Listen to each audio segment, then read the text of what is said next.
You've heard of the King of Rock, right? Well, long before him, there was a godmother. Today, we're talking about the electrifying Sister Rosetta Tharpe, the woman who plugged in her guitar, turned up the volume, and invented a sound that would change the world. So let me ask you a question. Who really invented rock and roll? When you think about it, who pops into your head first? Elvis? Chuck Berry? Maybe Little Richard? And look, they're all absolute legends, no doubt. But what if I told you the blueprint for their entire sound was drawn up years earlier by someone who didn't just break the mold, she created it? That's right, before the world ever had a king, music had a godmother. Her name was Sister Rosetta Tharpe. She was the originator, the true trailblazer. And her sound? Well, it's basically the DNA of rock and roll. So here's what we're gonna cover. We'll explore why she's called the Godmother of Rock, dive into her gospel roots and that secular sound she created, talk about why she was the first true guitar heroine, look at the barriers she absolutely shattered, and wrap it all up with her incredible legacy. All right, let's jump right in with that title, the Godmother of Rock. You know, this wasn't just some catchy nickname, it was earned. It speaks to her raw power and the massive influence she had on the entire genre. I mean, think about it. You know you're not just another musician when Bob Dylan himself calls you a powerful force of nature. He understood early on what the rest of the world is only now catching up to.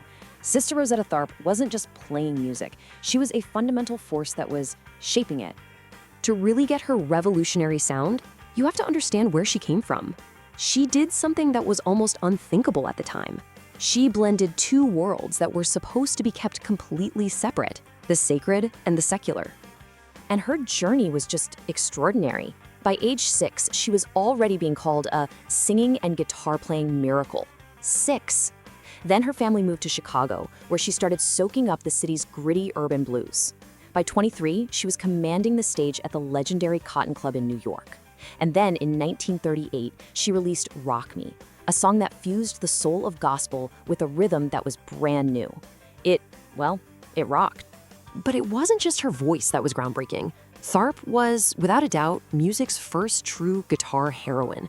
She didn't just play the instrument, she made it sing, scream, and roar in ways that no one had ever even imagined.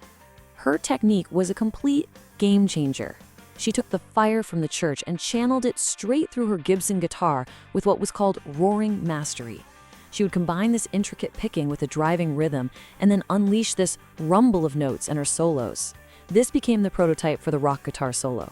She essentially invented the guitar hero. Then, in 1945, her hit Strange Things Happening Every Day became more than just a song. It was a historical landmark. It was the first gospel song to ever cross over into the R&B top 10. With its driving piano and her revolutionary electric guitar, many historians consider it one of the very first rock and roll records ever made. But her genius wasn't just musical. To do what she did when she did it required an incredible amount of courage. She wasn't just making music, she was actively demolishing social barriers in a deeply divided America. Just look at this stark contrast here. On stage, she was a star, touring with famous acts like Duke Ellington and playing for integrated audiences. But offstage, the reality was just brutal. Because of rampant racism, she was often barred from the very same hotels and restaurants her white bandmates used, which forced her to sleep on the tour bus. And the barriers she broke were personal, too. She was a Black woman dominating a male industry. Her music openly explored love and sexuality in a way that just wasn't done.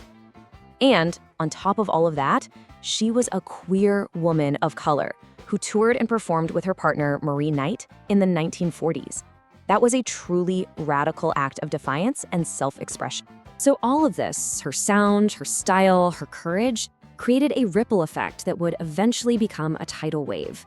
Her legacy is literally written into the fabric of the music that followed. You can draw a direct line from her to the titans of rock. You can hear her fiery guitar licks and showmanship all over the work of Chuck Berry. Little Richard? His flamboyant energy and powerful vocals directly followed the path that she had already carved out. And yes, even the king himself, Elvis Presley, was channeling the charisma and the sound that she had pioneered years before. And her impact wasn't just limited to rock. She helped shape the path for the future queen of soul, Aretha Franklin. But maybe nothing illustrates her impact more than this one story.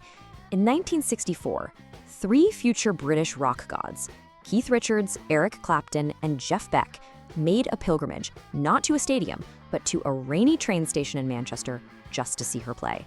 Now that is the definition of influence. And while it took far too long, her foundational role was finally cemented in history.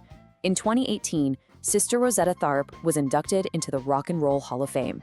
The category? Musical influence. Honestly, that's an understatement, but it's a start. Ultimately, there's no better way to put it. Her fusion of styles, her trailblazing spirit, her mastery of that guitar. It all adds up to a simple fact.